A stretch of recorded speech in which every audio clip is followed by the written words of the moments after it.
saya harap anak-anak semua sehat-sehat ya.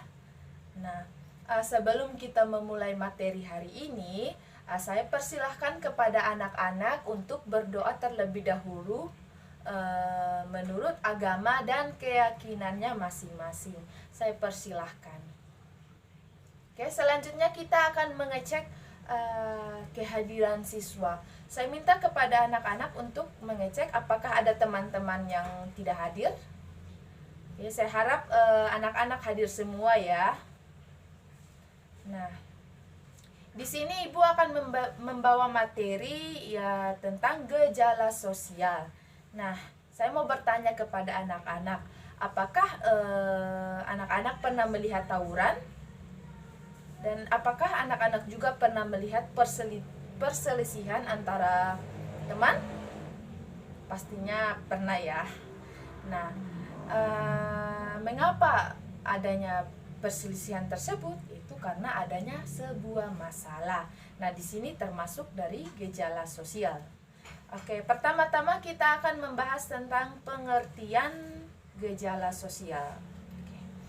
Nah, di sini gejala sosial itu dapat diartikan sebagai peristiwa-peristiwa yang terjadi oleh manusia, baik secara individu maupun secara kelompok. Nah, pada dasarnya gejala sosial ini mencakup nilai-nilai sosial dan moral, antara lain mencakup gejala ekonomi, gejala politik, gejala budaya, dan gejala moral. Nah, gejala sosial ini muncul dari berbagai macam fenomena maupun masalah sosial, baik masalah yang berasal dari individu maupun masalah yang berasal dari kelompok. Selanjutnya kita akan mengklarifikasikan gejala sosial. Nah, di sini berdasarkan sumber permasalahannya, gejala sosial bisa diklarifikasikan menjadi beberapa macam. Yang pertama itu gejala sosial akibat problem ekonomi. Yang kedua, gejala sosial akibat problem politik. Yang ketiga, yaitu gejala sosial akibat problem kebudayaan. Oke, kita akan membahas yang pertama, yaitu gejala sosial akibat problem ekonomi. Nah, di sini gejala sosial ini timbul karena adanya suatu masalah di bidang ekonomi. Gejala sosial akibat problem ekonomi dapat terlihat ketika banyak orang yang tidak mampu untuk memenuhi kebutuhan kehidupannya. Misalkan adanya kemiskinan dan pengangguran. Nah, yang kedua ini gejala sosial akibat problem politik. Nah, di sini gejala sosial ini timbul atau muncul di lingkup politik dan biasanya melibatkan para pejabat yang melakukan korupsi. Oke, selanjutnya kita akan membahas tentang gejala sosial akibat problem kebudayaan. Nah, gejala sosial ini adalah gejala yang paling muncul di masyarakat karena lingkup permasalahannya yang cukup luas.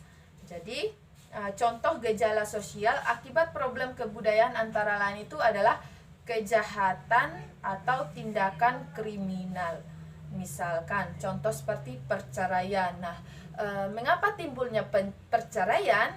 Itu mungkin karena suaminya berselingkuh atau istrinya berselingkuh atau istrinya tidak bisa mengurus anak, rumah tangga, dan lain-lain. Makanya timbul sebuah konflik atau permasalahan sehingga terjadinya perceraian. Nah, perceraian ini termasuk dari gejala sosial akibat problem kebudayaan. Yang kedua itu kenakalan remaja. Apa saja kenakalan remaja?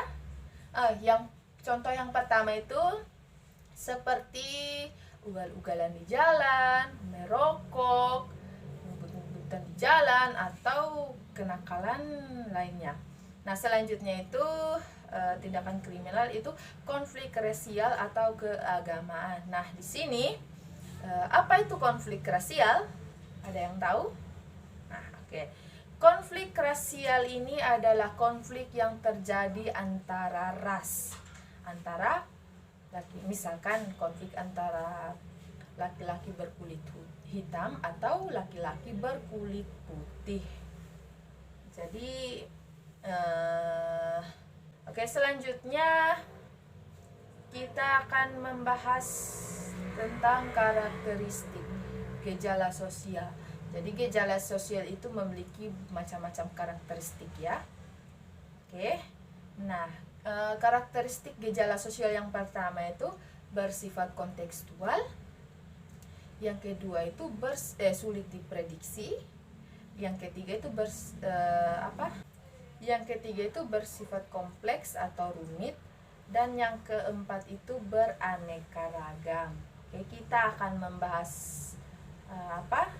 karakteristik yang pertama, yaitu bersifat kontekstual. Jadi gejala sosial bersifat kontekstual artinya adalah gejala sosial memperhatikan situasi yang ada di sekelilingnya, baik tradisi, kebiasaan, norma dan yang berlaku, serta kondisi individu yang ada di sekitarnya. Selanjutnya itu sulit diprediksi. Jadi gejala sosial itu sulit diprediksi ya. Oke, sekian untuk pembahasan materi hari ini. Apakah ada yang mau bertanya atau masih ada yang kurang paham dengan materi yang Ibu sampaikan? Oke, jadi kalau tidak ada, Ibu akan memberikan tugas untuk dikerjakan di rumah ya.